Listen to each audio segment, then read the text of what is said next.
ආයිබෝවන් හැමෝටම ඉතින් ඔන්න හොඳ පෞෂයක් නිර්මාණය කරගන්න කැමති ඔබට වැදගත් වෙන තවත් කාරණාවක් තමයි අද මම කතා කරන්න ආවේ.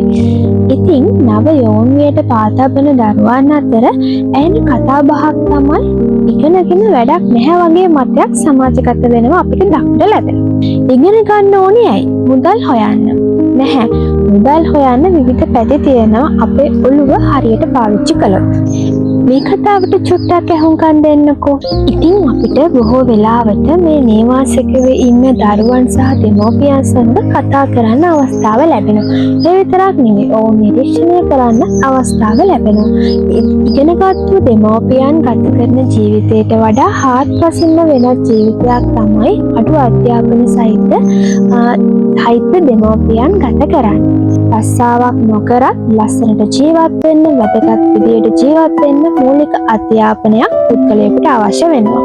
O-level, A-level කියන්නේ කෙනෙකුගේ ජීවිතයේ වටිනාම සම්දිස්ථානයක්. ඔයාට කොච්චර මුදල් තිබුණත්, ඔයා ලස්සනට ඇඳත්, ඒ මනාපව හිටියත් අධ්‍යාපනයෙන් ලැබෙන වටිනාකම ඒ කිසිම දෙයකින් ගන්න බැහැ. කෙනෙක්ට කැපිපෙන්න තියෙන හොඳම ආයුධය තමයි අධ්‍යාපනය. ඉතින් එහෙනම් අපි කැමති දේවල් ඉගෙනගෙන අපේ ජීවිතයට වටිනාකමක් එකතු කරගමු.